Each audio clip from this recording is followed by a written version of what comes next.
Greetings. Father Mark signing on, continuing the course on medieval church history. Apologies for the abrupt ending last time. Can I say? The tree of pain has many branches. The wheel of pain has many spokes. So, concluding with the council. Let's see. Canon 23. Those who, simulating a species of religious zeal, reject the sacrament of the body and blood of the Lord, the baptism of infants, the priesthood, and other ecclesiastical orders, as well as matrimony, we condemn and cast out of the church as heretics, and ordain that they be restrained by the civil power. For their partisans also we decree the same penalty. So this is addressing the guys we met, the Bogomils, the Petrobrusians, Arnold de Brescia, those guys.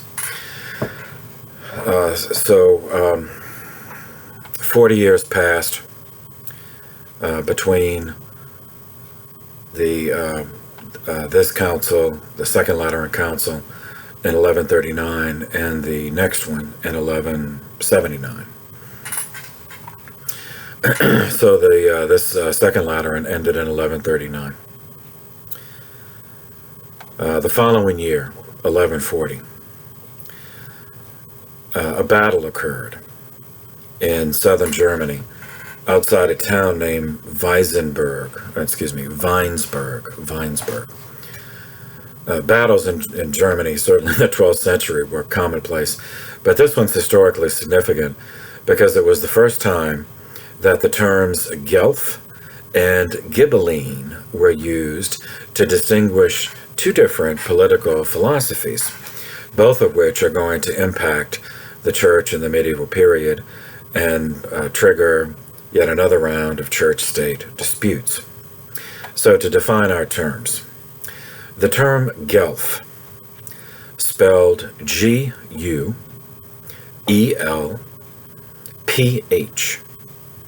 is the Italian rendering of the German House of Welf, W-E-L-F. In this period, the mid-12th century, they were rulers of the Duchy of Bavaria in southern Germany.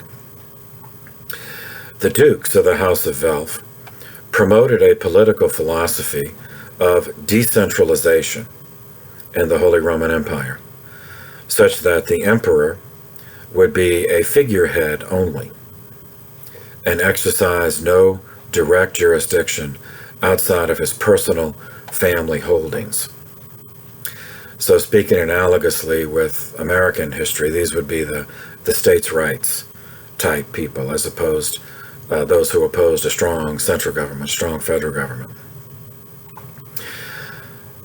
By way of contrast, the Ghibellines, the term Ghibelline, which is spelled G-H-I-B-E-L-L-I-N-E, is the Italian rendering of the name of the German town of Wielbelingen,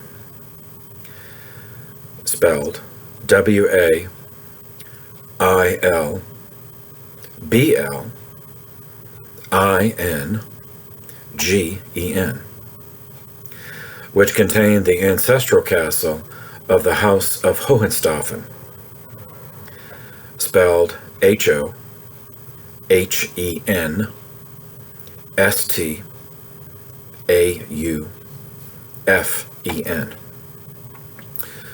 This house was they were the rulers, they were the dukes of Swabia, next to Bavaria, spelled S-W-A-B-I-A.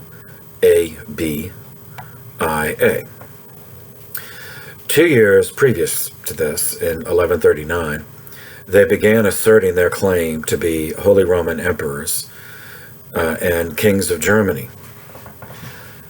Their political philosophy was one of centralization of power in the hands of the emperor, once they became emperor, as a means of reviving the unified dominion over Europe once enjoyed by ancient Rome, then reimposed by Charlemagne, and then reimposed again by Otto the Great. Obviously, these two views were irreconcilable. In each place where Germans involved themselves, they brought this philosophical conflict with them.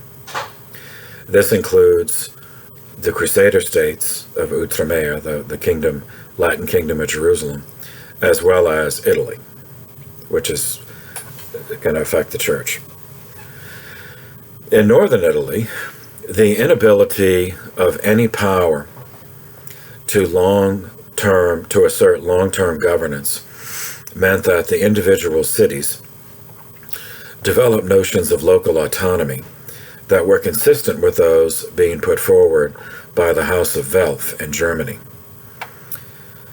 As the 12th century unfolded, what emerged were a few dominant city-states: Venice in the northeast Italy on the Adriatic coast, Milan dominating Lombardy, north-central Italy, Genoa on the northwestern coast, a port on the Mediterranean side of Italy, Florence dominating Tuscany, where Tuscany was a region between Lombardy in the north and the Papal States in the south. And then there were other states within the region, like in Tuscany there'd be Siena, Pisa, Lucca. In Lombardy there'd be other states as well. And as well as within the Papal States, there were cities like Bologna and Imola, Rimini, Ravenna, Ancona. These Italian city-states and many others fought each other constantly and contained at the same time internal disputes as local families vied for control of the city. The pattern that became established in the late medieval and early modern periods was that these families and factions fighting for control often appealed to outside powers for help. France, Germany, Spain. The Ghibelline faction were those supporting imperial power, even to the point of offering assistance to imperial invasions of Italy, which happened periodically. Whereas the Guelph faction were those favoring the papacy, because they shared a mutual fear of imperial centralization.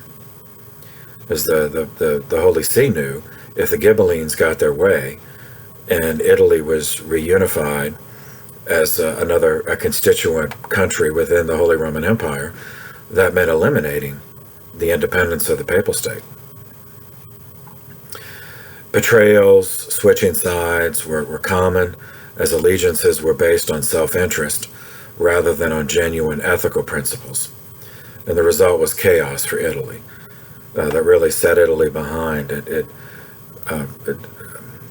hindered the organic development of Italy back into nationhood for centuries. And so Italy, became a nation much later than France, England, for this reason. So keep that in mind. Following year, 1141. A local council in France condemned Peter Abelard, Abelard. This was the Council of Sens, Sens. We've alluded to Abelard before, so now we cover him in some more detail. Born to a family of means, of the nobility, lower nobility, but still aristocracy, in Brittany, France. That's northwest France. Abelard studied under the progenitors of both major medieval scholastic schools of thought. He studied under Rosslin of Compiègne, who was a nominalist, and he also studied under William of Champeaux, who was a realist. And we covered that previously, and we even read an excerpt of Abelard's account of William of Champeau and, Abelard believed William just did not recognize Abelard's genius, did not appreciate his genius. Anyway, Abelard then earned a teaching position in the Cathedral School of Notre Dame in Paris in 1104. And to give him his due, by all accounts, even his enemies, he was a dynamic lecturer, attracting students from prominent families. He was genuinely a brilliant guy, misguided, egotistical, but still brilliant. And despite the trouble he sometimes caused, this increased the notoriety and elevated the clientele, the wealth and the prestige of the clientele at the Cathedral School of Notre Dame. So the bishops endured Abelard's ego much longer than they would have from someone who was less talented. But there's a limit to everything. One of the canons of the cathedral was named Fulbert of Notre Dame. He was so impressed with Abelard that he retained Abelard to tutor his niece, Eloise. Reproduction occurred in the year 1113, leading to a clandestine marriage and the birth of a son, whom they had the bad taste to name Astrolabe. Fulbert retaliated by hiring thugs to kidnap and forcibly emasculate, I suppose is the politest way to phrase it, to give him an involuntary orchiectomy and sent his niece to a convent. The child was sent to Brittany to be raised by Abelard's family. And I'm going to read Abelard's account of this in a minute. The only reason I'm mentioning him at all is in terms of scholasticism. Abelard was a nominalist. He authored his own anthology, which became his own textbook. This was the list of 158 philosophical and theological questions about which there were divided opinions. This was titled Sic et Non, meaning yes and no. It was an assembly of quotes from authoritative texts from the Bible, the Church Fathers, deliberately arranged such that they appeared to contradict each other.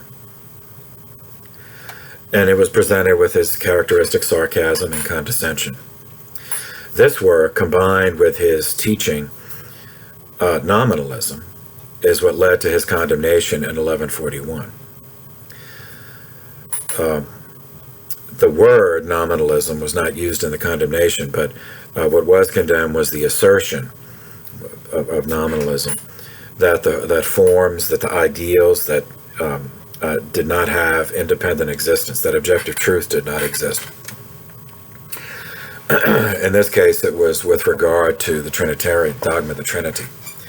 That was the basis of his condemnation. Although, as we'll see, nominalism it was going to cause many more problems. He died the following year of natural causes. So, because in his years as a teacher, he taught many people who were going to be very influential in carrying out this, perpetuating the rift within scholasticism, as well as for his, historic reasons. I'll read. He wrote, as to satisfy his vanity. He wrote an autobiography titled "The Story of My Misfortunes," and it's really hilarious. I mean, he was a talented writer, but you just see his vanity and his ego just coming through in every line. So I read you one excerpt earlier where he characterized William of Champeau as not appreciating his brilliance.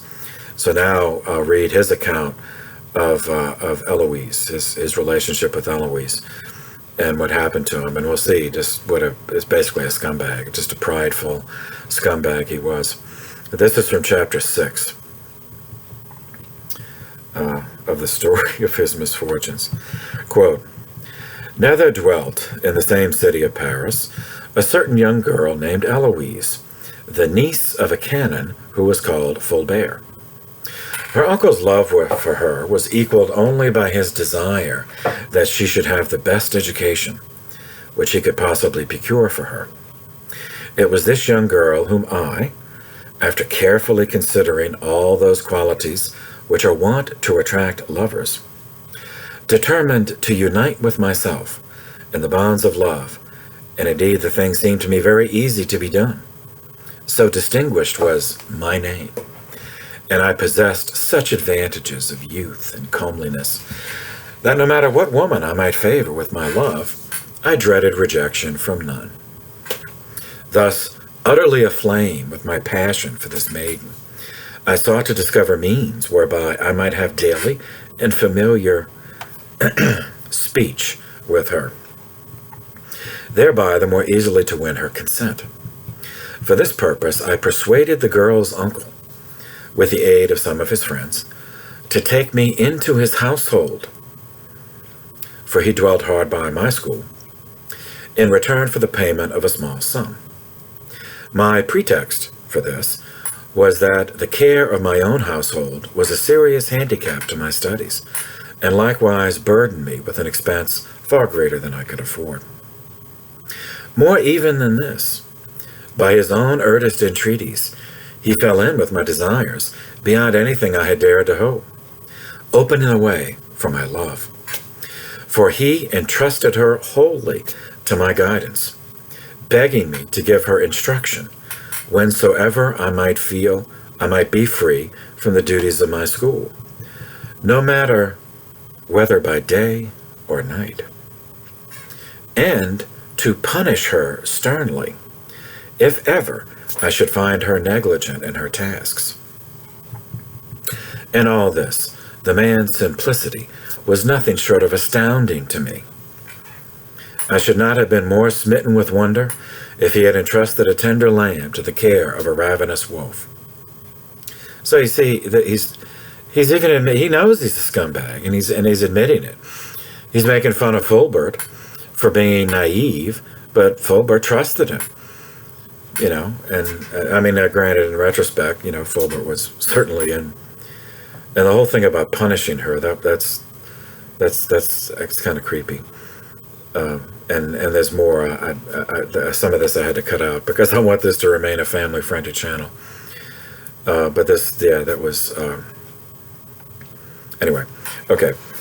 So when he had thus given her into my charge, not alone to be taught, but even to be disciplined, what had he done save to give free scope to my desires, and to offer me every opportunity, even if I had not sought it, to bend her to my will with threats and blows, if I failed to do so with caresses. There were, however, two things which particularly served to allay any foul suspicion: his love for his niece, and my former reputation for continence. Why should I say more? We were united, first in the dwelling that sheltered our love, and then in the hearts that burned with it. Under the pretext of study, we spent our hours in the happiness of love, and learning held out to us the secret opportunities that our passion craved. I have to skip some of this because of, in measure, as this passionate rapture absorbed me more and more, I devoted ever less time to philosophy and to the work of the school, which is the Cathedral School of Notre Dame. Indeed, it became loathsome to me to go to the school or to linger there. The labor, moreover, was very burdensome, since my nights were vigils of love, and my days of study. My lecturing became utterly careless and lukewarm. I did nothing because of inspiration, but everything merely as a habit. I had become nothing more than a reciter of my former discoveries. But no matter how slow a matter may be in disclosing itself, it is sure to come forth at last. Nor is it easy to hide from one what is known to all. So after the lapse of several months, did it happen with us. Oh, how great was the uncle's grief when he learned the truth, and how bitter was the sorrow of the lovers when we were forced to part. With what shame was I overwhelmed, with what contrition smitten because of the blow which had fallen on her, and what a tempest of misery burst over her by reason of my disgrace. Each grieved most, not for himself, but for the other.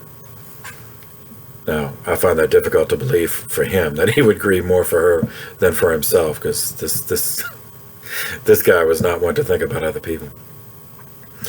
It was not long after this that Eloise found that she was pregnant, and of this she wrote me in the utmost exultation. That's his word. I wonder if that was really the tone. We do have letters from them, but they're from a later. I'm going to read one of hers later. But it was after all this happened. At the same time asking me to consider what had best be done.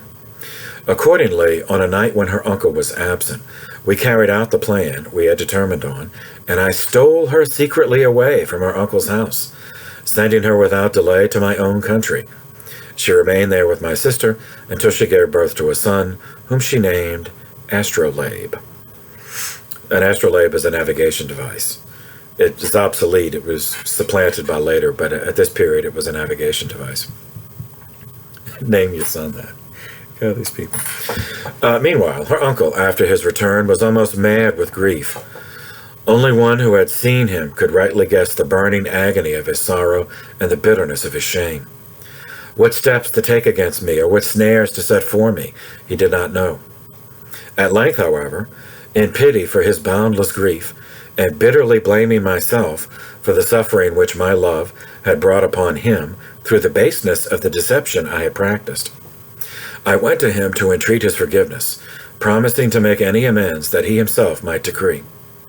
I pointed out that what had happened could not seem incredible to anyone who had ever felt the power of love, or who remembered how, from the very beginning of the human race, women had cast down even the noblest men to ruin. So it's her fault, Either it's love's fault, it's emotion's fault, so it's not my fault, or it's the woman's fault, and therefore not my fault. So, and in order to make amends, even beyond his extremest hope, I offered to marry her whom I had seduced, provided only the thing could be kept secret, so that I might suffer no loss of reputation thereby. To this he gladly assented, pledging his own faith and that of his kindred, sealing with kisses the pact which I had sought from him, and all this that he might more easily betray me. All right, a couple of things. Why secret? So Abelard was not a priest at this point. So there's some speculation as to why he didn't just marry her in the first place.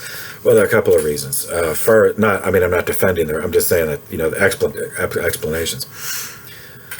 First, Abelard was of the aristocracy. Eloise was not. So there was the difference in social class. Second, even though Abelard was not a priest, he apparently was in some level of holy orders. And perhaps he wanted, or he envisioned later for himself, going into major orders to get a benefice, which, as we saw, as part of the feudalism problem, is that, that connection between holy orders and a benefice for income. So someone seeking it for the wrong reason. So if he were already in orders, if he were in minor orders, he still could have married. So the commitment to celibacy was taken at subdeacon, which is the first major order. But even if he were in minor orders and were free to marry at that point, it would have prohibited him from going higher and therefore getting the benefice. So at this point, he's only living off of the income from his teaching.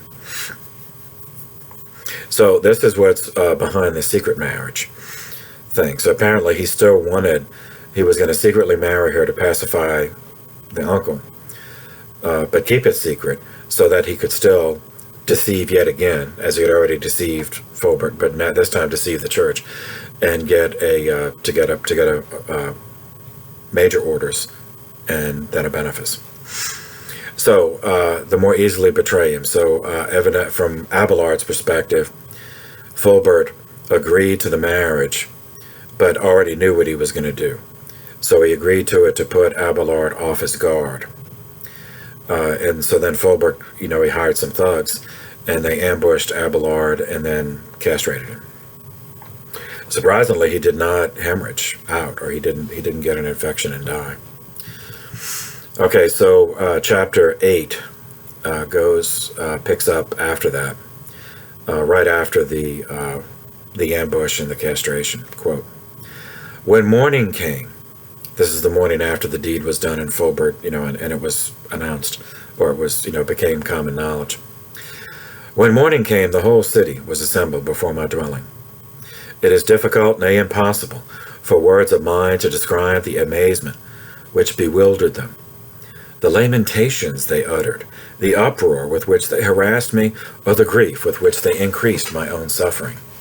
Chiefly the clerics, and above all my scholars, tortured me with their intolerable lamentations and outcries, so that I suffered more intensely from their compassion than from the pain of my wound. In truth, I felt the disgrace more than the hurt to my body, and was more afflicted with shame than with pain.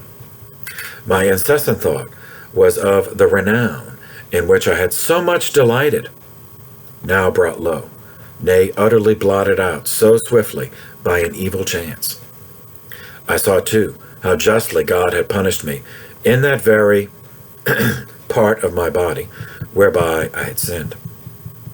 I perceived that there was indeed justice in my betrayal by him who I had myself already betrayed.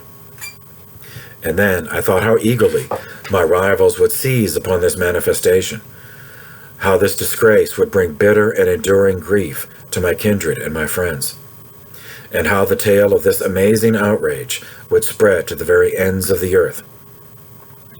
I must confess that in my misery, it was the overwhelming sense of my disgrace, rather than an ardor for conversion to the religious life, that drove me to seek the seclusion of the monastic cloister. Eloise had already, at my bidding, taken the veil and entered a convent. Thus it was that we both put on the sacred garb, I in the Abbey of Saint-Denis, and she in the convent of Argenteuil, of which I have already spoke. Well, I didn't read that part, but he had already spoke. Okay.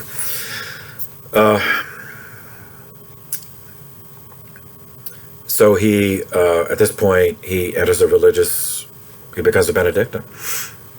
And the Abbey of Saint-Denis, which was, well, at that point it was outside of Paris. Now it's within the city of Paris.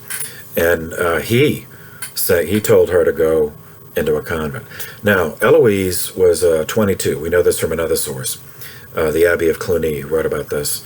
I mentioned that she was 22 at the time that she had a child. So it was, given the life expectancy of the time, that was old for a girl to have not been married. So maybe Uncle Fulbert had always intended for her to go into religious life. Although even for that, there was no reason why she wouldn't have gone at a younger age. So that's kind of a curiosity, which it really isn't explained. Although we know from her letter, that, she doesn't mention that Fulbert had always intended her to do that, or that she had always intended to do that, but that she only did it because Abelard, told her to. And they were married, so this is an odd situation. All right, so a series of letters after the attack and his mutilation has survived.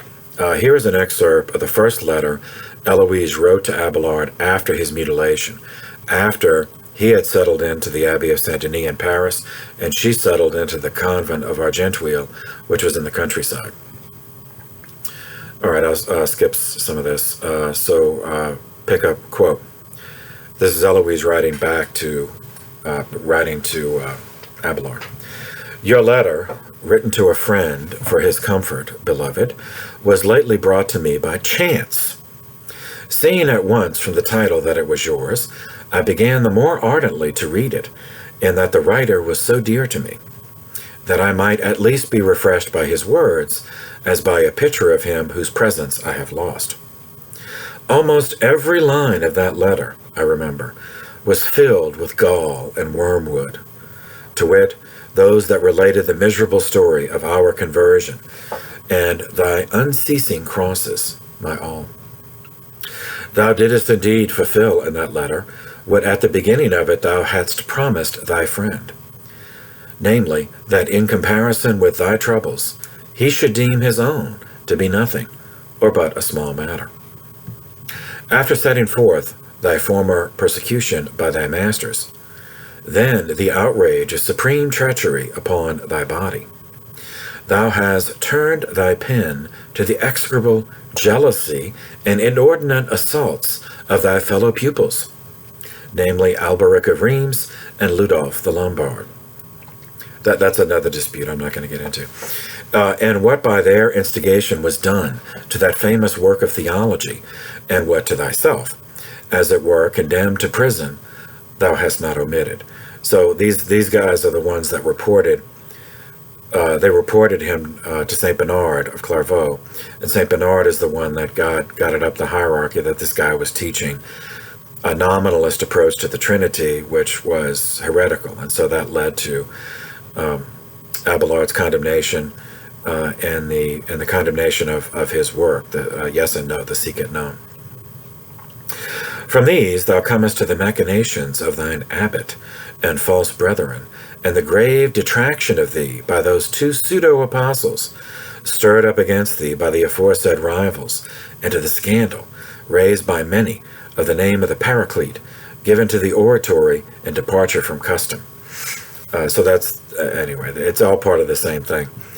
But Abelard's cause, so, he went to the Abbey of Saint-Denis, and yet again, he's got this authority issue. So he felt that, the abbot was insufficiently sympathetic.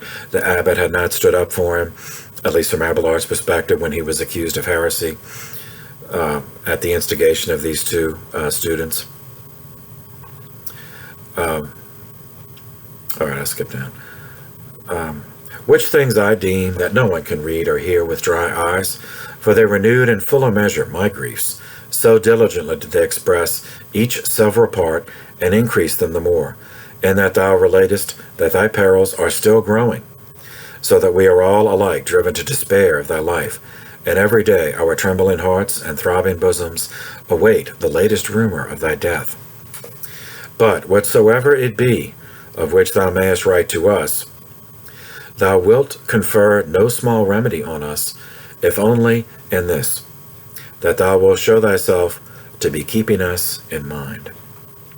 For how pleasant are the letters of absent friends! Seneca himself, which is an ancient Roman Stoic philosopher, by his own example teaches us, writing thus in a certain passage to his friend Lucilius, because thou writest me often, I thank thee, for in the one way possible thou showest thyself to me.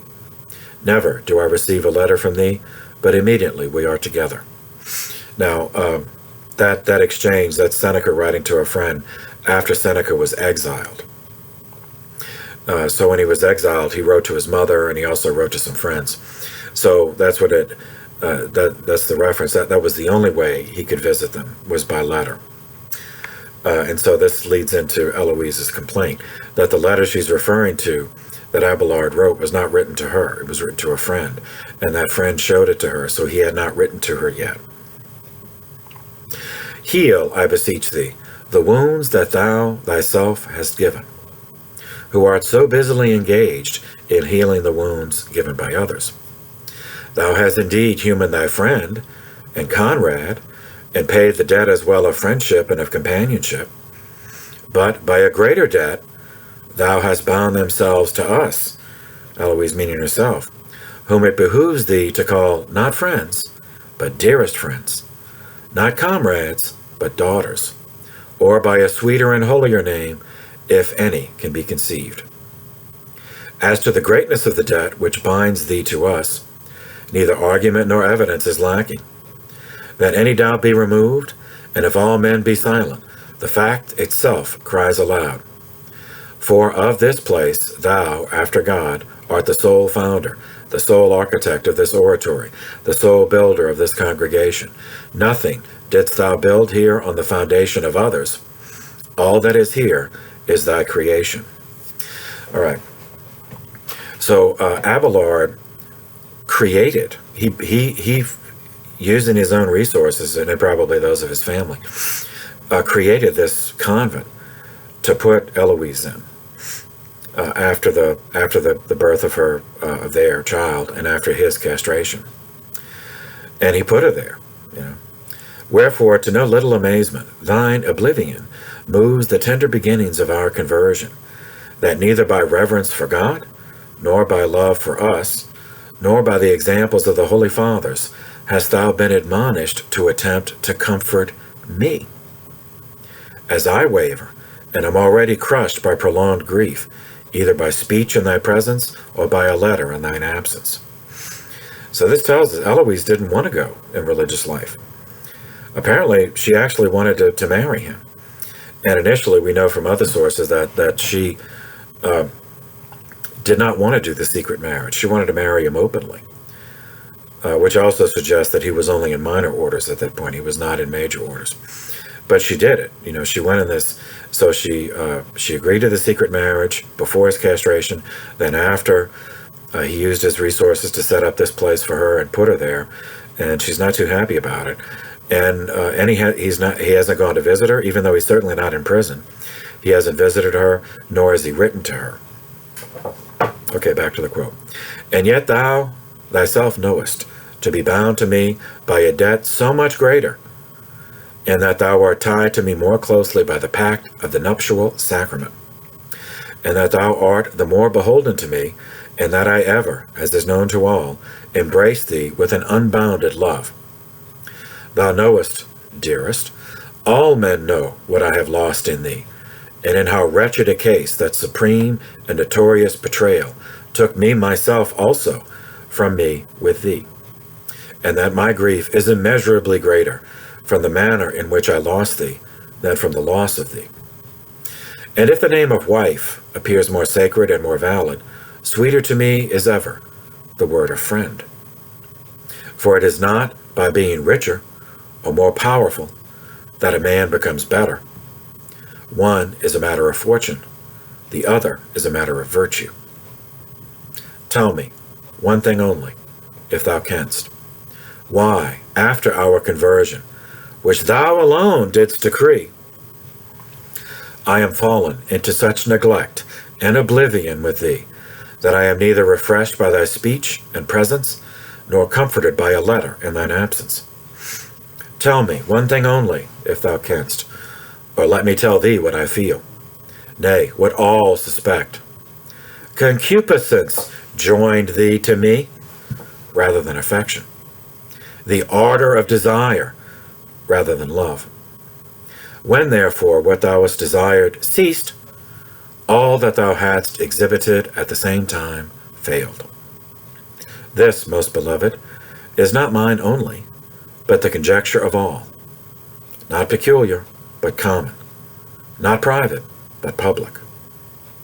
And so in his name, to whom thou hast offered thyself, before God I beseech thee, that in whatsoever way thou canst, thou restore to me thy presence, to wit, by writing me some word of comfort. To this end alone, that thus refreshed, I may give myself with more alacrity to the service of God. Consider, I beseech thee, what thou owest me. Pay heed to what I demand, and my long letter, with a brief ending, I conclude. Fare thee well. A farewell, my all. Okay, so by conversion, which she means not really a conversion. I mean, they were already, Catholic, but meaning that they both embraced religious life. And she repeats again, and several times, and I skipped over some of it. She repeats it even more, that she only did this because of him, that they were already married, as she mentions that again, and yet he put her away in this place, and he doesn't visit her, and given the circumstances, that may not be all that unusual. But he doesn't even write her, yet he's writing to other people. So it's not like he's just gone into some kind of cloistered seclusion. So she's mad. And here's a letter from another friend of Abelard after the mutilation, and this gives us a different perspective. This is from a guy named Fulk, F-U-L-K. He was a prior of another Benedictine house at Douille. This is letter number 14. To Peter, now cowled. Cowl is the hood that the Benedictine monks wore. So this tells us it's after he joined the Abbey of Saint Denis. To Peter, now Cowell, thanks be to God, Brother Fulco, that's Fulco, the consolation of the present and future life. Whoever thinks that he can escape the risks of the secular life without risk seems to me to be no less a fool than the person who thinks himself a wise man, even though he is a fool. Of course, there is no need for me to show you in what a great error of stupidity such a person is entangled, since it is clearer than day to the wise man. Most abundantly did the glory of this world caress you but a short time ago, and it did not allow you to perceive that you were subject to the uncertain vicissitudes of fortune, as are we all. Deeply moved by the brilliance of your genius, the sweetness of your eloquence, the ease of your free tongue, as well as the subtlety of your knowledge, they hastened their journey as if they were bound for the clearest spring of philosophy, meaning his students. But with regard to what was, as they say, your downfall, namely the love of a single woman, and the traps of their lust, see, blaming Eloise again, with which they capture their customers.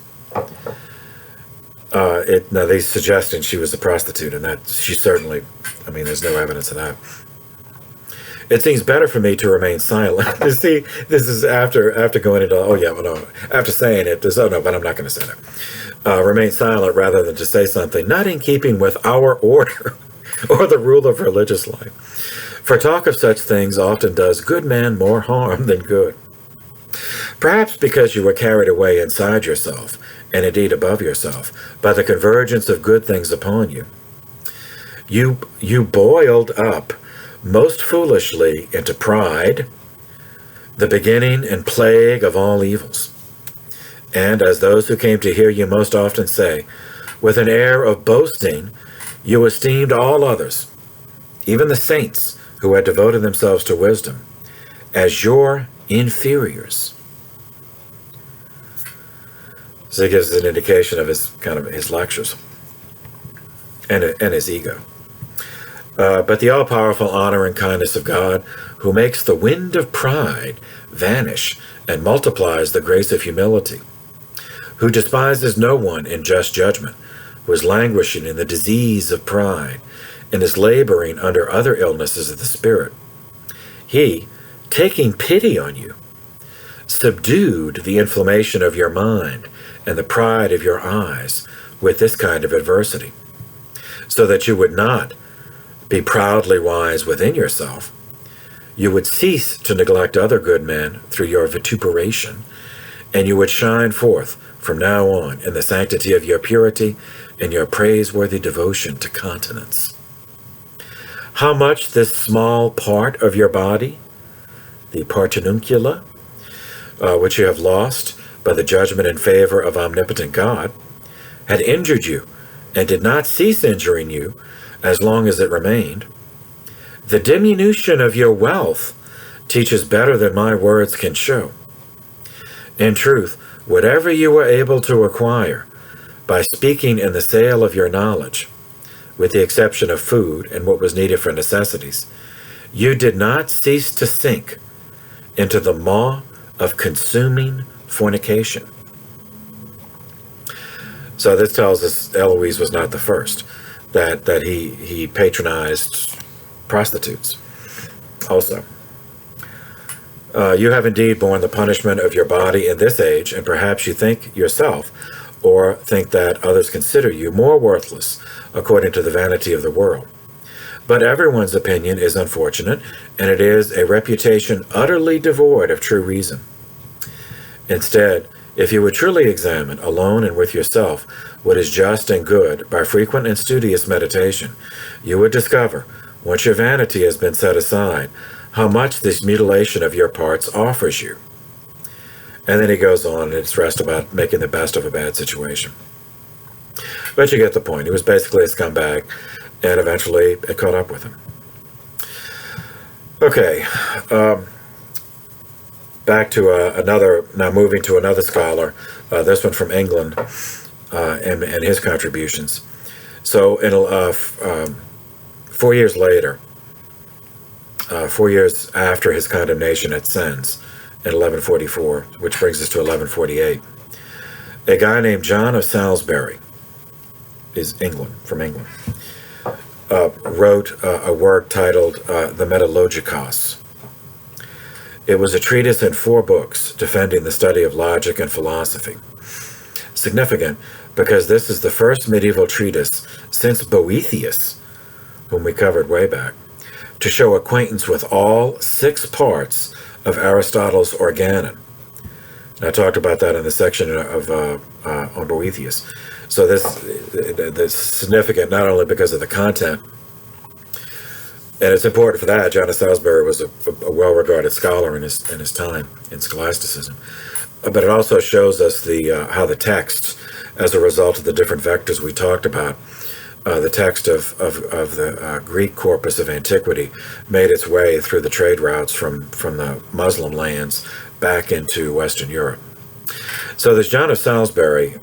He's not well known today, but Pope Benedict XVI described his importance in these words.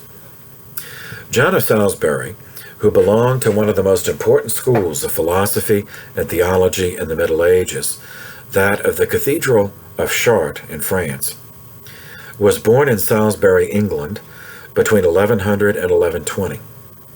In reading his works, and especially the large collection of his letters, we learn about the most important events of his life. For about 12 years, from 1136 to 1148, he devoted himself to study, attending the best schools of his day, where he heard the lectures of famous teachers. He went to Paris, and then to Chartres, the environment that made the greatest impression on his formation, and from which he assimilated his greatest cultural openness, his interest in speculative problems, and his appreciation of literature. As often happened in that time, the most brilliant students were chosen by prelates and sovereigns to be their close collaborators. This happened to John of Salisbury, who was introduced to Theobald, Archbishop of Canterbury, the primatial see of England, by a great friend of his, Bernard of Clairvaux. Theobald was glad to welcome John among his clergy. For 11 years, from 1150 to 1161, John was the secretary and chaplain of the elderly archbishop. With unflagging zeal, he continued to devote himself to study. He carried out an intense diplomatic activity, going to Italy 10 times for the explicit purpose of fostering relations between the Kingdom and Church of England and the Roman Pontiff. Among other things, the Pope in those years was Adrian IV, an Englishman who was a close friend of John of Salisbury. In the years following Pope Adrian's death in 1159, a situation of serious tension arose in England between the Church and the Kingdom. In fact, King Henry II of England wished to impose his authority on the internal life of the Church, curtailing her freedom. This stance provoked John of Salisbury to react, and, in particular, prompted the valiant resistance of St. Thomas Becket, Theobald's successor on the episcopal throne of Canterbury, who for this reason was exiled to France. John of Salisbury accompanied him and remained in his service, working ceaselessly for reconciliation.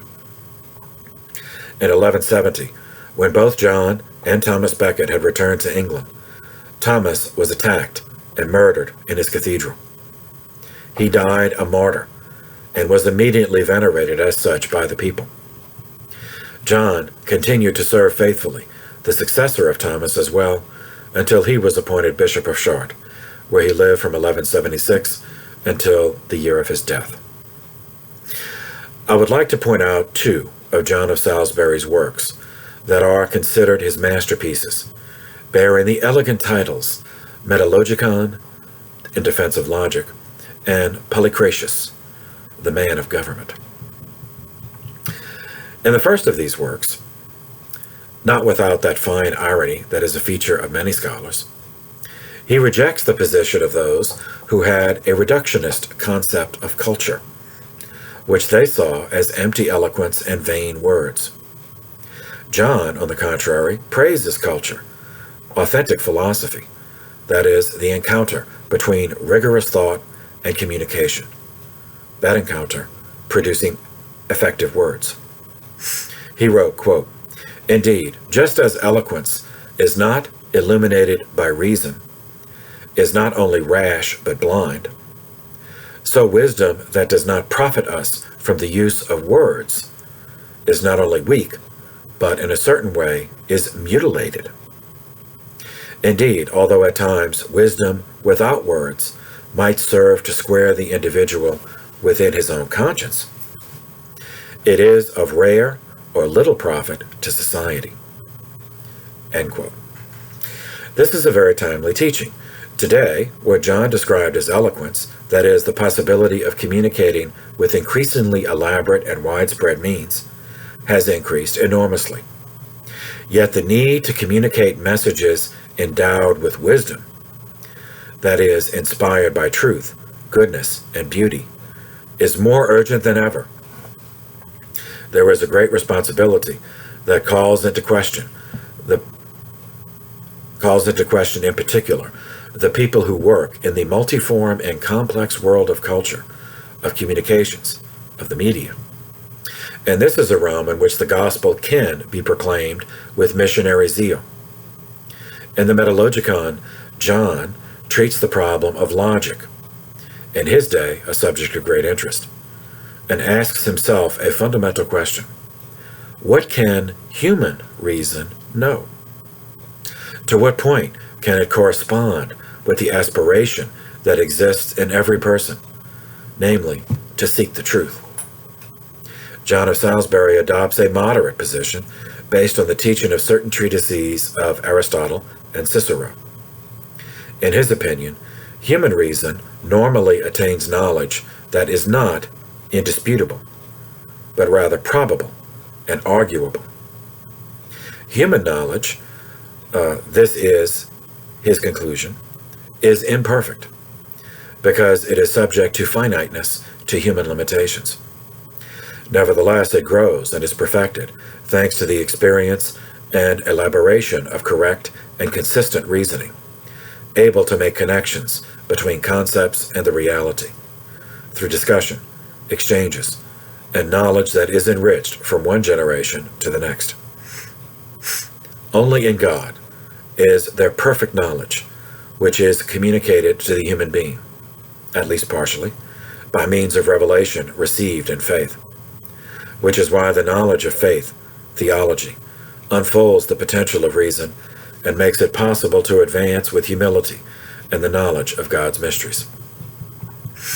The believer and the theologian, who deepen the treasure of faith, also open themselves to a practical knowledge that guides our daily activity. In other words, moral law and the exercise of the virtues.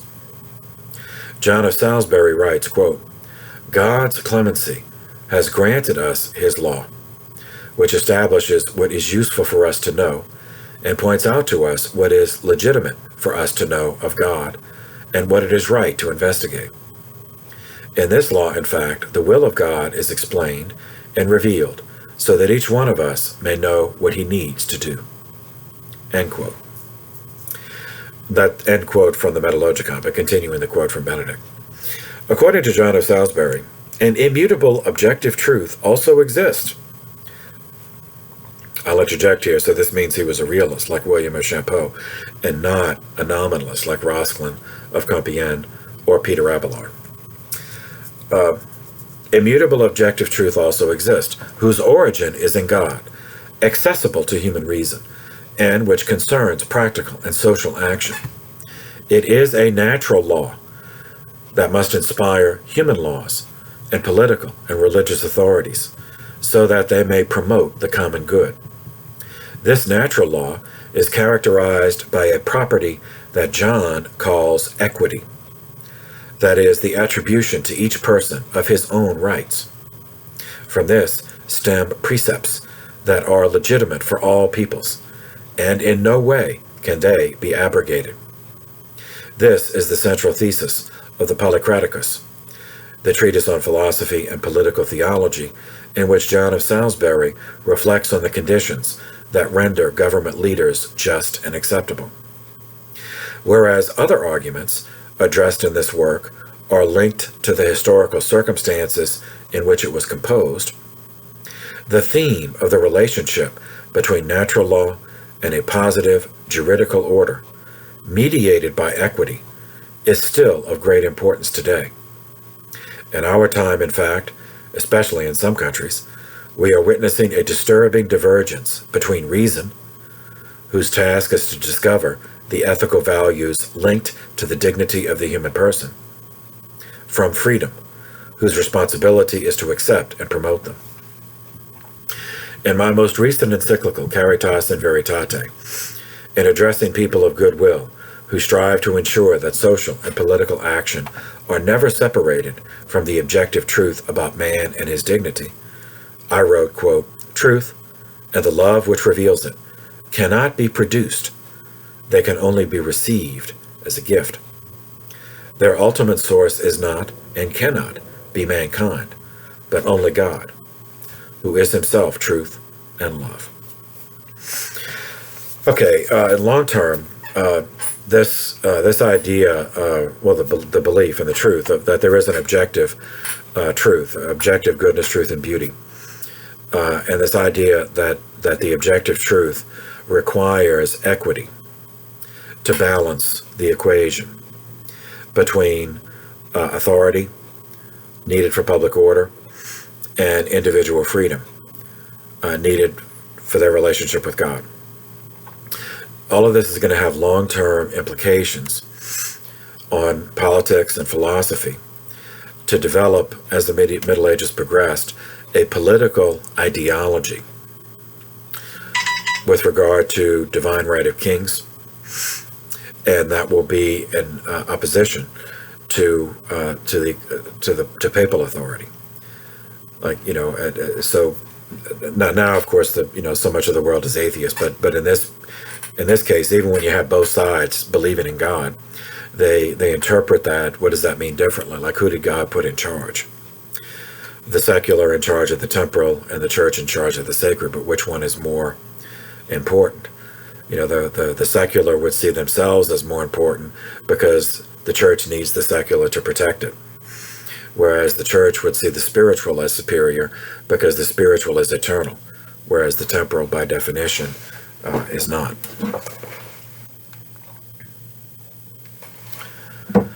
All right. So the quote goes on, but we'll stop there. All right. This was all in the reign of Pope Innocent II, and he died on September 24th, 1143.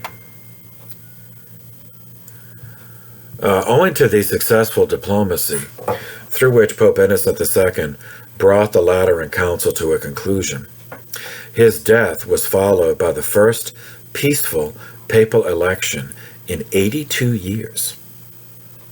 2 days after the death of Innocent II, the man chosen as Pope 165 was a compromise, an elderly cardinal from the House Castellano in the March of Ancona.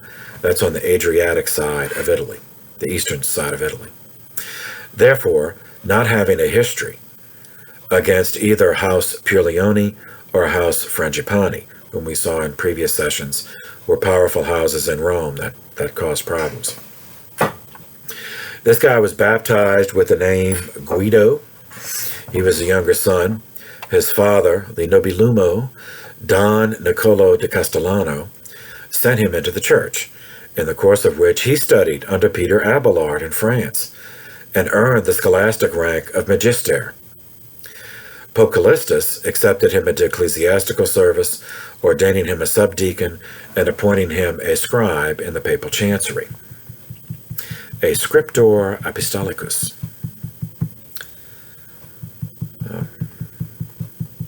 In 1127, Pope Honorius II appointed him one of the 14 cardinals deacon, with care for the church and charitable distribution center located at Santa Maria in the Via Lata, which is now the Via Corso. The church is still there. During the staged, contested election of 1130, he remained in obedience to the real Pope Innocent II, which is the Pope right before him, who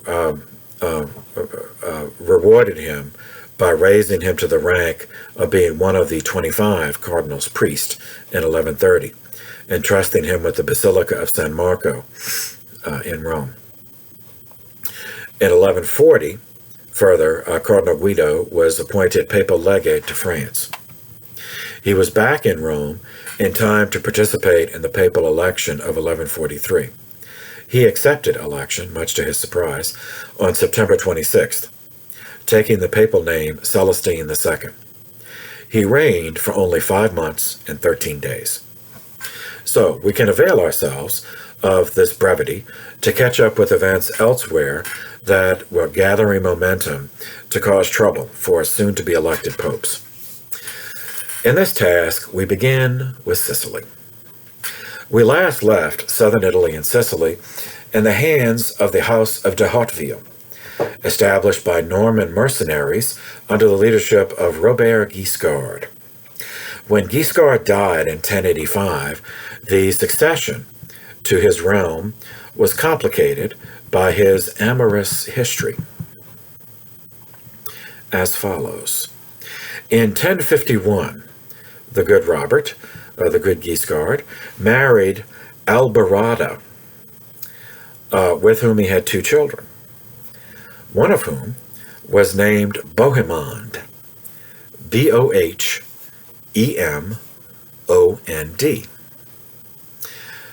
When Guiscard married Albarada, he was just a landless thug.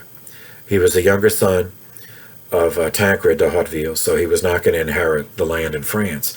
But as he was trained as a Norman knight, and so he just used those skills as a mercenary to make a name for himself. As it turned out, he was married.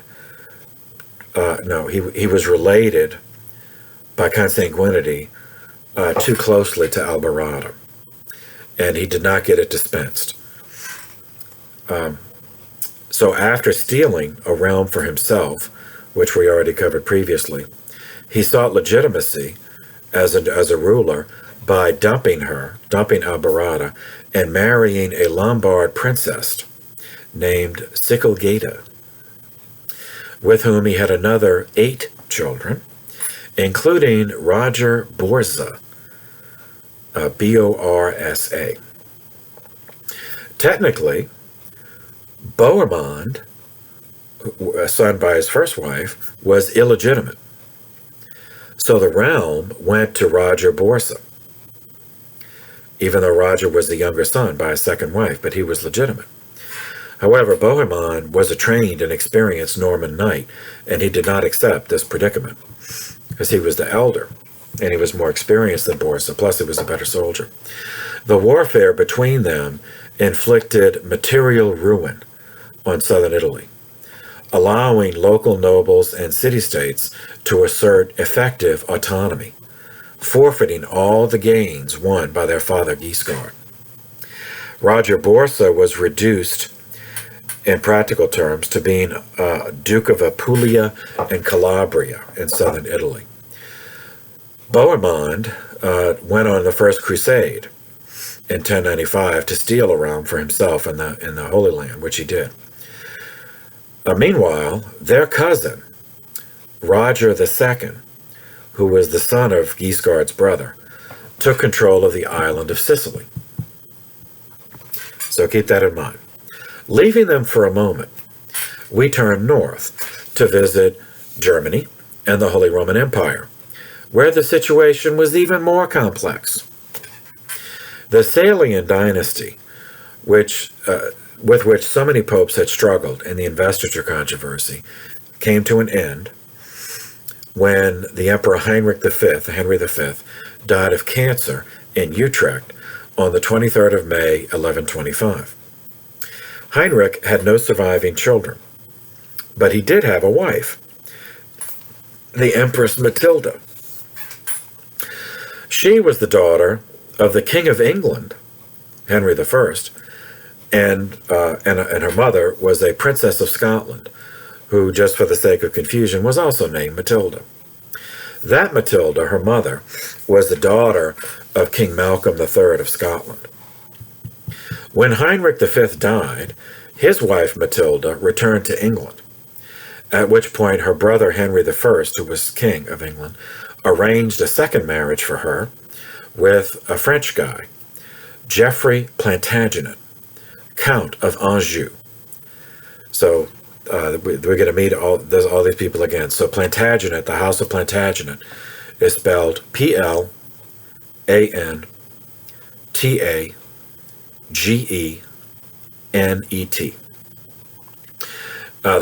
The county of Anjou, that's Anjou. So sometimes they're also called the Angevins after their county. Matilda and her second husband Geoffrey had 3 children, the eldest of whom became King Henry II of England. He was the founder of the English Plantagenet dynasty and the man who murdered St. Thomas Becket, whom we encountered in the quote from Benedict, and we'll cover that. Cover that in more detail when we get there in the chronology. Meanwhile, in Germany, after the death of Heinrich V, the position of Holy Roman Emperor was contested between the Guelphs and the Ghibellines. The House of Welf, led by the Dukes of Bavaria and Saxony, against the House Hohenstaufen, led by the Dukes of Franconia and Swabia. Initially, the Welfs attained ascendancy, with the election of the Duke of Saxony as Lothair III, King of Germany, crowned on September 13th, 1125, positioning him to become the next Holy Roman Emperor, which he did become. What brought all these developments together and into church history was the disputed election following the death of the 163rd Pope, Honorius II, on February 13th, 1130. 2 powerful Roman families favoring Italian autonomy, House Puleoni and House Frangipani, allied together for a change to recognize a younger son of House Puleoni as Pope. Now, this was not a legitimate election, so this is considered an anti-pope. His actual name was Pietro, but as anti-pope, he's called Anacletus II. They announced this on the day after Pope Honorius died.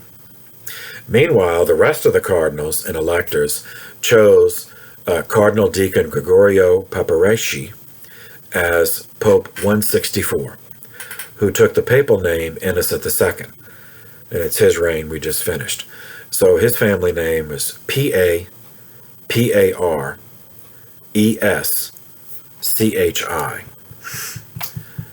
as Pope 164, Innocent II. He had to flee Rome for France because the Frangipani and the Puleoni had control, de facto control, military control of Rome.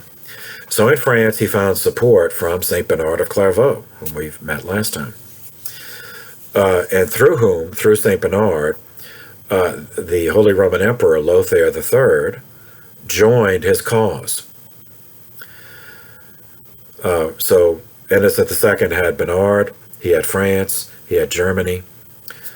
So Anacletus in Italy only had the home field advantage. He had Frangipani and Puleoni in Rome on his side, so those 2 houses found support from Roger II of Sicily, who was a de Hauteville.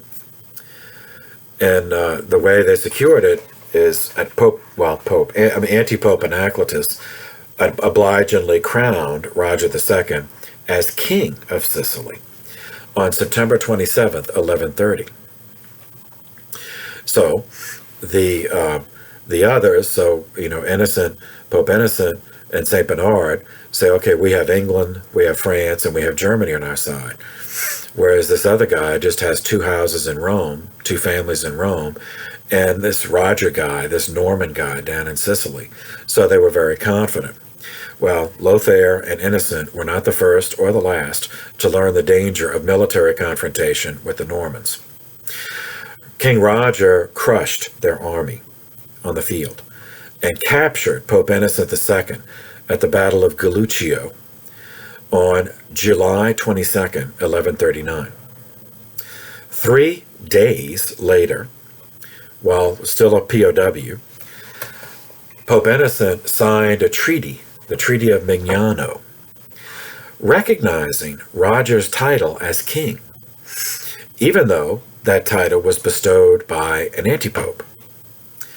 The antipope, Anacletus, had already died on January 25th, 1138, and now Roger was pacified with the treaty that the Pope recognized him as king. So Pope Innocent was able to return to Rome and summon the Second Lateran Council in 1139, as we covered last time. By the time the Emperor Lothair III died on December 3rd, 1137, his only surviving child was a daughter. Her name was Gertrude. He betrothed her, married her to Heinrich X, the Duke of Bavaria. They had a son who would be known later in the fullness of manhood as Henry the Lion. And he'll appear later in our story. In the moment, though, the Welfs lost the throne, and the next emperor was the Duke of Franconia, Conrad III von Hohenstaufen, whose claim traced through his mother Agnes. Agnes was a daughter of the Emperor Heinrich IV. All of this is significant because of a later marriage alliance that was only possible because of these events. A later marriage alliance that united the Norman House of de Hauteville in Sicily and southern Italy with the German Imperial House of Hohenstaufen. So, and that with the Papal States caught in between. So that created a nightmare scenario for the high medieval papacy. So keep that in mind. Pope Innocent II died on September 24th, 1143, followed by Pope Celestine II, who died less than 6 months later on March 8th, 1144, in the monastery of St. Sebastian on the Palatine Hill. The cardinal priest of Santa Croce accepted election as Pope 166 on the 12th of March, 1144, taking the papal name Lucius II, reigning for 11 months. His baptismal name was Gerardo, Gerardo,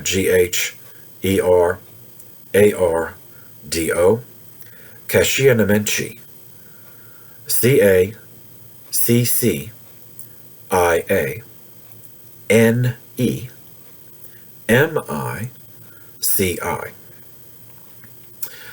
3 months after he accepted election, church history changed, taking us back to France. On the 11th of June, 1144, the renovated choir and sanctuary of the Abbey Church of Saint-Denis in Paris was dedicated. The renovation was carried out by the abbot of Saint-Denis, whose name was Suger. It's spelled sugar, S-U-G-E-R, but it's pronounced Suger. Significant because this is the first example of Gothic architecture. This brings us back to the necropolis, or the cemetery of the French kings, which we first encountered in the section on the Merovingians, way back in the early part of the course.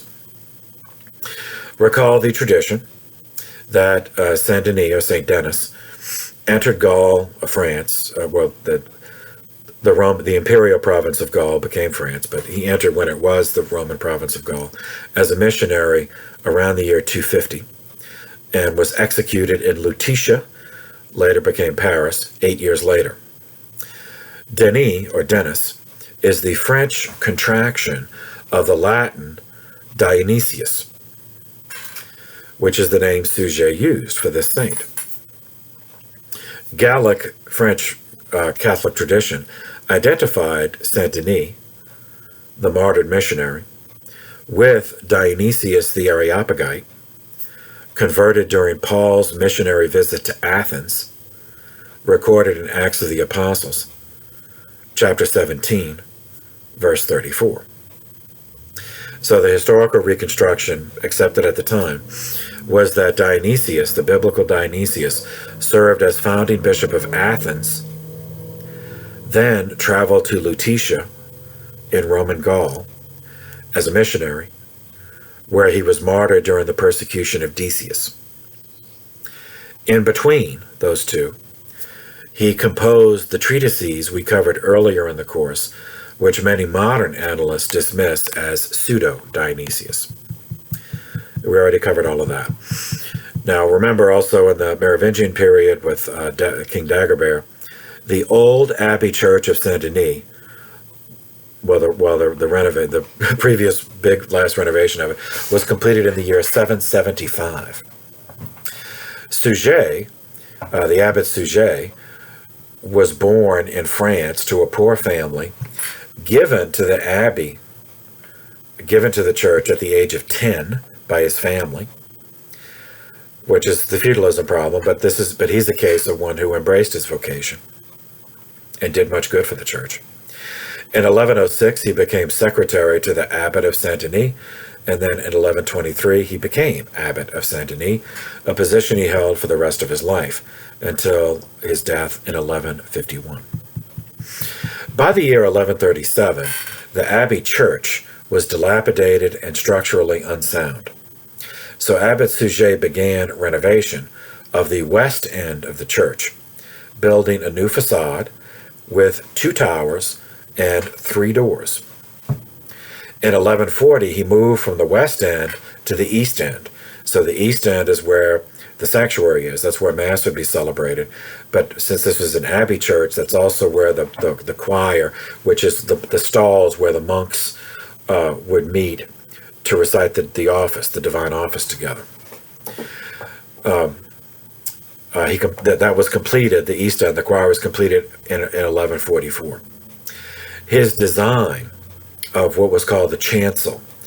The chancel is from the eastern end, so that includes the sanctuary where Mass is celebrated, the choir where the monks sit, up to the altar rail, and an ambulatory around, so it was a rounded hallway behind the choir and sanctuary. That whole thing is the chancel. His design of the chancel, the sanctuary and choir, was such that it was suffused with natural light, admitted into the building through stained glass windows. So the new structure was dedicated on June 11th, 1144, in the presence of 2 kings, 5 French archbishops, 13 bishops, and over 1,000 pilgrims. Afterwards, French prelates assumed the initiative in spreading the style, the Gothic style of architecture.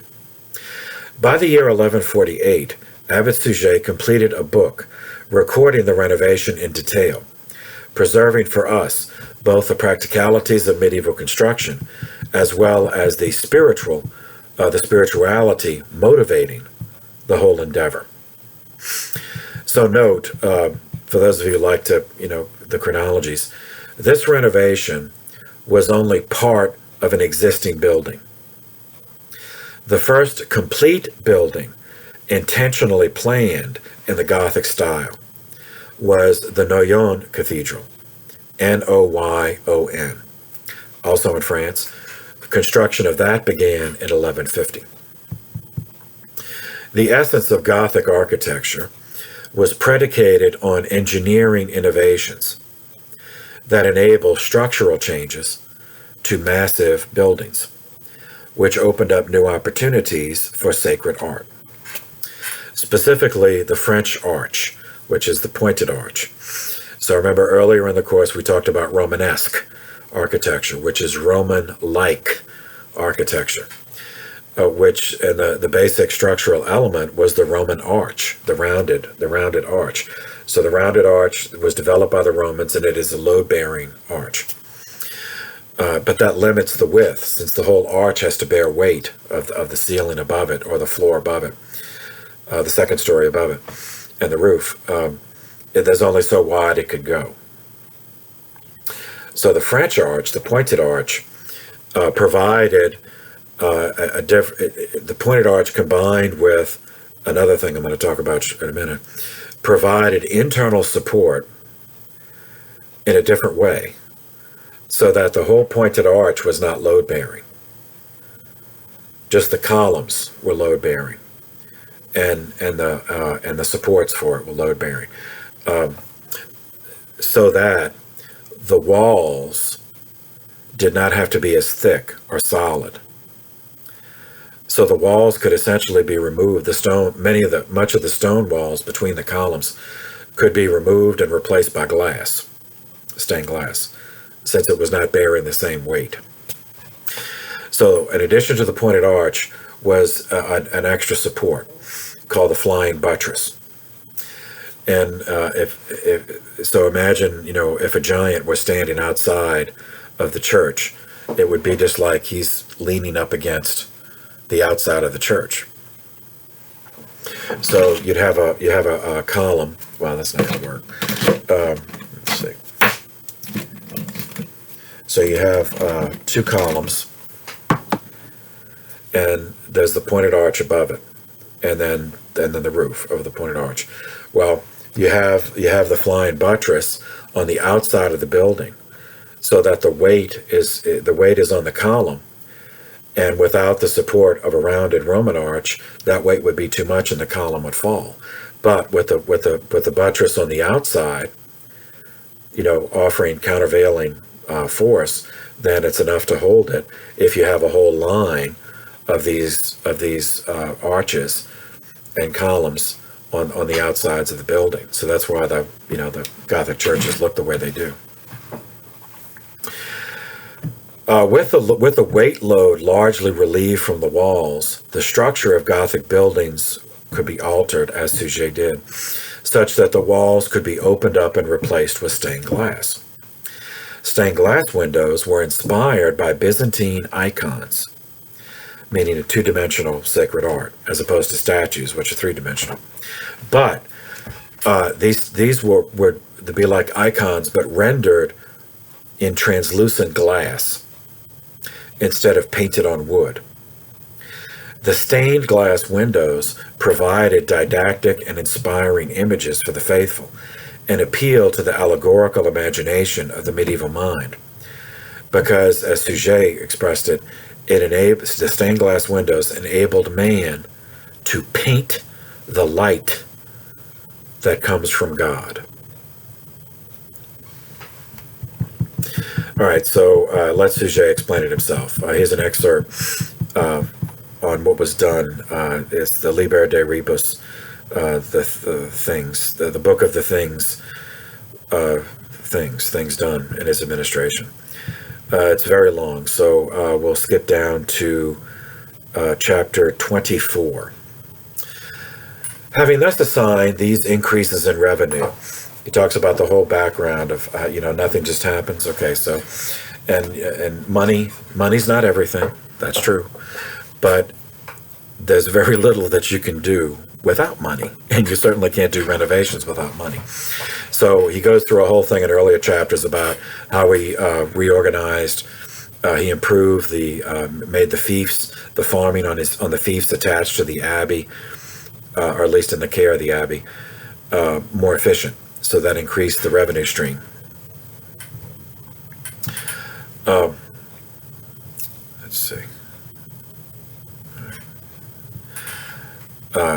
Which made this possible. So picking up from there, having thus assigned these increases in the revenue, we turn back to the memorable construction of buildings, so that through this activity, thanks might be given to Almighty God by us and our successors, and enthusiasm for its continuation, and if necessary for its completion, should be fired by good example. For neither poverty nor opposition by any power is to be feared, if one securely makes use of one's own resources through love for the holy martyrs. Therefore, by divine inspiration, the first work we did on the church was as follows.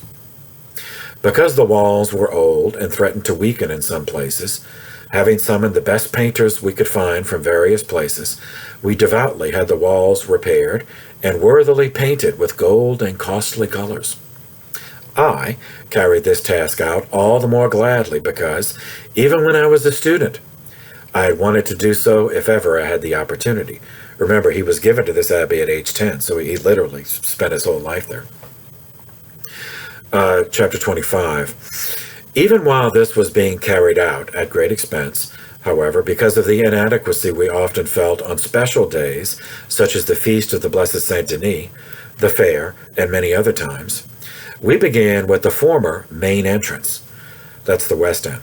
Dismantling a certain addition said to have been built by Charlemagne, we exerted ourselves, vehemently enlarging the body of the church, tripling the entrance and doors, and erecting tall, worthy towers. Those towers are still there. Chapter 26. We managed to have the chapel of St. Romanus dedicated to the service of God and his holy angels by that venerable man, Archbishop Hugh of Rouen, and by many other bishops. At the same dedication ceremony, 2 chapels in the lower nave of the church, the nave is the Metairie, one for St. Hippolytus and his companions on one side, and one for St. Nicholas on the other, were dedicated by those venerable men, Manasses, Bishop of Meaux, and Peter, Bishop of Senlis. Those are French bishops. And by chapels, they mean side altars. Those of you, if you're familiar with older churches, side altars. Chapter 27. Having summoned bronze casters and chosen sculptors, we erected the main doors, on which are represented the Passion and Resurrection, or Ascension of Christ, with great expense and heavy outlay for their gilding, as befits such a noble portico. We also set up new ones on the right and old ones on the left, beneath the mosaic, which, contrary to modern custom, we had placed in the tympanum, which is that's the area above the doors, so decoration above the doors. We also arranged to have the towers and upper crenellations of the front altered with an eye to beauty, and, should circumstances require, to utility. We also ordered that, lest it be forgotten, the year of the consecration should be inscribed in copper gilt letters. The year when it was consecrated was the 1140th year of the Word. Furthermore, the verses on the doors are these, quote, all you who seek to honor these doors, marvel not at the gold and expense, but at the craftsmanship of the work. The noble work is bright, but being nobly bright, the work should brighten the mind, allowing them to travel through the lights to the true light, where Christ is the true door. The golden door defines how it is immanent in these things. The dull mind rises to the truth through material things, and is resurrected from its former submersion when the light is seen. Chapter 28. In the same year, cheered by so holy and auspicious a work, we hurried to begin on the upper part of the chamber of divine atonement, in which the perpetual and frequent victim of our redemption should be sacrificed without disturbance by the crowd. So this is the sanctuary he's talking about, where the Mass would be held. That's at the opposite end, the eastern end of the church. That the divine hand, which accomplished such things, protected this glorious work, is shown by the fact that it allowed the entire magnificent edifice, from the crypt below to the summit of the vaults above, varied by the division of numerous arches and columns, and even the roof, to be completed in 3 years and 3 months. Thus, the inscription of the earlier consecration, with only one word added, would include the year of its completion. The year when it was consecrated was 1144th year of the Word. To these verses of the inscription, we decided to add the following, quote, when the new rear part is joined to that in front, the church shines, brightened in the middle. For bright is that which is brightly coupled with the bright, and which the new light pervades. Bright is the noble work, enlarged in our time, I, who was sujet, having been leader while it was completed. All right, that ends the quote, well, at least the excerpt of the inscription I'm going to read. Back to the quote of the book, we applied ourselves to completion of the work and plunged into the task of raising the transept wings of the church to correspond with the earlier and later parts which would be joined together by them. So transept, so the floor plan is in a cruciform position, a cruciform floor plan. So that the nave is the center aisle. So at one end, the western end, is the entrance, with the two towers above the entrance. At the opposite end, the eastern end, is would be the choir where the monks sat, the sanctuary where mass was celebrated, the altar rail separating it from the nave, and then around would be the ambulatory, the hallway behind. So these are the transepts, like the crossbars of the cross. And so they both would have an entrance, of course, but then there'd also be additional side chapels there.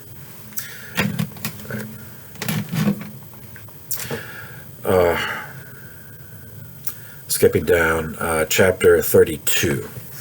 To me, I confess, it always has seemed right that the most expensive things should be used above all for the administration of the Holy Eucharist. If golden vessels, vials, and mortars were used to collect the blood of goats or calves, or the red heifer, he's referring to the Old Testament, how much more should gold vases, precious stones, and whatever is most valuable among created things be set out with continual reverence and full devotion to receive the blood of Jesus Christ? Certainly, neither we nor our predecessors are fit to perform this function. Even if, by a new creation, our substance should be changed into that of the holy cherubim and seraphim, it would still offer an insufficient and unworthy service for so great and ineffable a victim. Nevertheless, we have such a great propitiation for our sins. To be sure, those who criticize us, and St. Bernard of Clairvaux was one of them, those who criticize us argue that holy mind, pure heart, and faithful intention should suffice for this task. These are, we agree, the things that matter most. Yet we profess that we should also serve God with the external ornaments of sacred vessels, in all internal purity and in all external nobility, and nowhere is this to be done as much as in the service of the holy sacrifice, meaning the Mass. For it is incumbent upon us, in every case, to serve our Redeemer in the most fitting way, for in all things, without exception, he has not refused to provide for us, has united our nature with his in a single, admirable individual, and, setting us on his right hand, he has promised that we will truly possess his kingdom. He is our Lord, who lives and reigns forever. We also had painted by the hands of many masters sought out in various nations a splendid variety of new windows, below and above, from the first in the chevet, representing the tree of Jesse, to the one over the principal door of the entrance. One of these, urging us onward from the material to the immaterial, shows the Apostle Paul turning a mill and the prophets carrying sacks to the mill. And then he goes on describing all the windows. But it's the fact of the windows that's the most important for Gothic architecture. Okay, so why spend so much time on this? Well, Pope Benedict XVI explains the importance of medieval church architecture in this way. Quote, "The Christian faith, however deeply rooted in the men and women of those centuries," meaning the Middle Ages, "did not only give rise to masterpieces of theological literature, thought, and faith, it also inspired one of the loftiest expressions of universal civilization, the cathedral, the true glory of the Christian Middle Ages.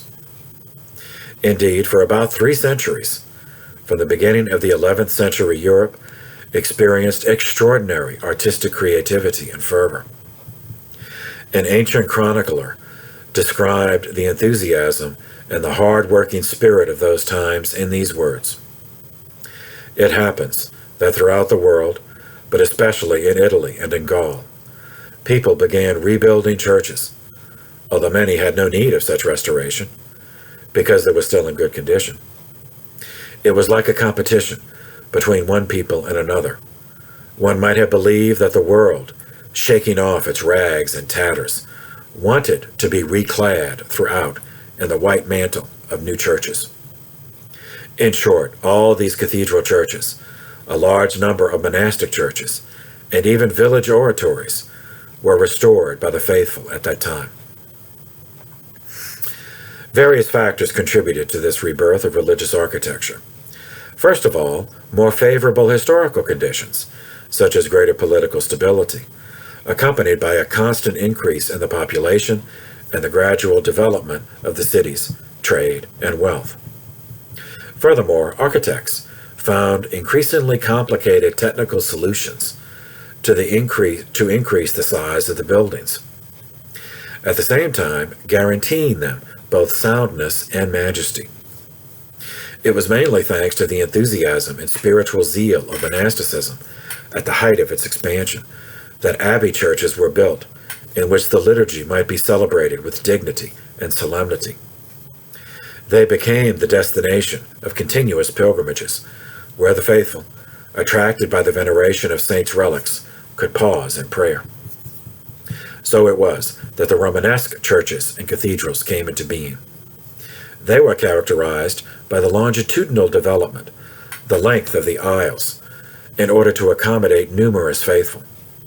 They were very solid churches with thick walls, stone vaults, and simple, spare lines. An innovation was the introduction of sculpture. Because Romanesque churches were places for monastic prayer and for the worship of the faithful, rather than being concerned with technical perfection, the sculptors turned their attention in particular to the educational dimension. Since it was necessary to inspire in souls strong impressions, sentiments that could persuade them to shun vice and evil, and to practice virtue and goodness, the recurrent theme was the portrayal of Christ as universal judge, surrounded by figures of the apocalypse. It was usually the portals of the Romanesque churches which displayed these figures, to emphasize that Christ is the door that leads to heaven. So portals that's just the entrance, the doorways. And so that would be the decorations above, the tympanum, above the doors. On crossing the threshold of the sacred building, meaning once you enter the doors, the faithful entered a space and time different from that of ordinary life. Within the church, believers in a sovereign, just, and merciful Christ, in the artist's intention, could enjoy in anticipation eternal beatitude in the celebration of the liturgy and of devotional acts carried out in the sacred building. In the 12th and 13th centuries, another kind of architecture for sacred buildings spread from the north of France, the Gothic. It had two new characteristics in comparison with the Romanesque: a soaring upward movement and luminosity. Gothic cathedrals show a synthesis of faith and art, harmoniously expressed in the fascinating universal language of beauty, which still elicits wonder today. By the introduction of vaults with pointed arches, supported by robust pillars, it was possible to increase their height considerably. The upward thrust was intended as an invitation to prayer, and at the same time was itself a prayer. Thus, the Gothic cathedral intended to express in its architectural lines the soul's longing for God. In addition, by employing the new technical solutions, it was possible to make openings in the outer walls and to embellish them with stained glass windows. In other words, the windows became great luminous images, very suitable for instructing the faithful in the faith. In them, scene by scene, the life of a saint, a parable, or some other biblical event were recounted. A cascade of light poured through the stained glass upon the faithful to tell them the story of salvation and to involve them in the story.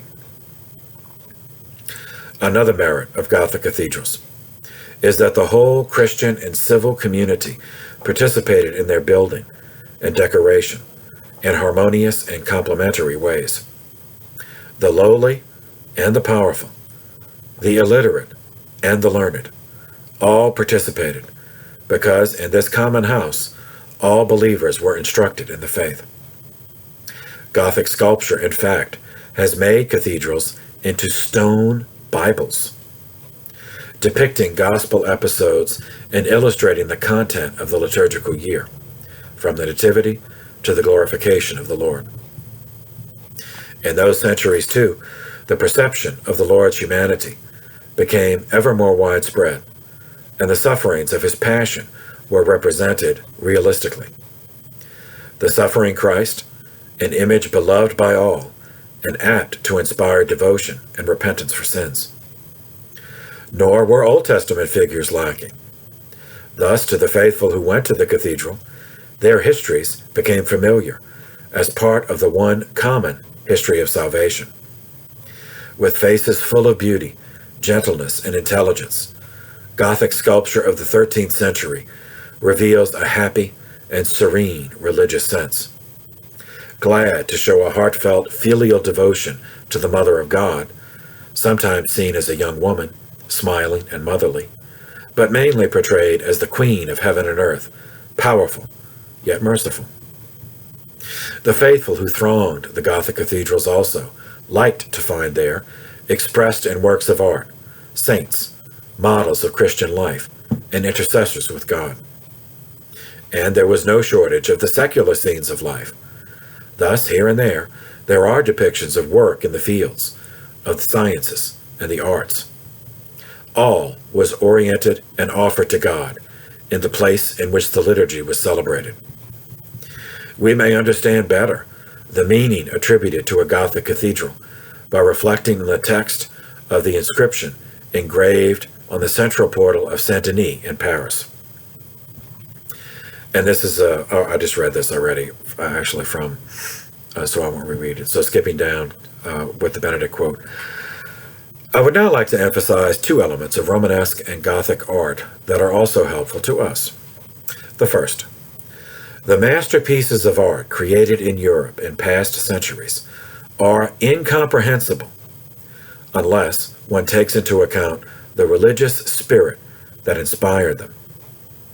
Marc Chagall, an artist who has always witnessed to the encounter between aesthetics and faith, wrote that, for centuries, painters dipped their brushes into that colorful alphabet which was the Bible. When faith, celebrated in the liturgy in a special way, encounters art, it creates a profound harmony, because each can and wishes to speak of God, making the invisible visible. I would like to share this encounter with artists. I'll skip that. The second element, the strength of the Romanesque style and the splendor of the Gothic cathedrals remind us that the way of beauty, the via pulchritudinis, is a privileged and fascinating path on which to approach the mystery of God. What is the beauty that writers, poets, musicians, and artists contemplate and express in their language, other than the reflection of the splendor of the eternal Word made flesh? St. Augustine says, question the beauty of the earth, question the beauty of the sea, question the beauty of the air, amply spread around everywhere.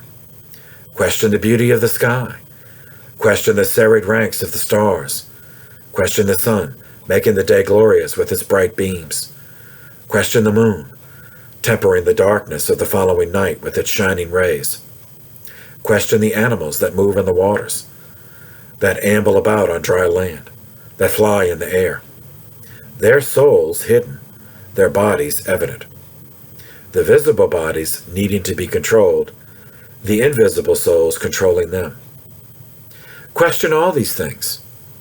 They all answer you. Here we are. Look, we are beautiful. Their beauty is their confession. Who made these beautiful, changeable things, if not one who is beautiful and unchangeable? And Benedict concludes, "Dear brothers and sisters, may the Lord help us to rediscover the way of beauty as one of the itineraries, perhaps the most attractive and fascinating, on which to succeed in encountering and loving God." Back in Rome, Pope Lucius II was killed in street fighting, urban violence between the Roman houses, the Frangipani and the Pierleoni. He died of his wounds on February 15th, 1145, and was buried in St. John Lateran. Let's see. The Pope 167 was the last representative of the monastic-driven reform papacy of the Middle Ages. He was baptized Bernardo Pignatelli. He was a Cistercian, the first Cistercian pope, and as pope he took the name Eugenius III, and subsequently he was beatified. So this is Blessed Eugenius III. It was during his reign that the Second Crusade took place. So we will pause there. Yeah, we'll pause there and pick up next time with the Second Crusade. So for the moment, thank you for your attention. This session is adjourned.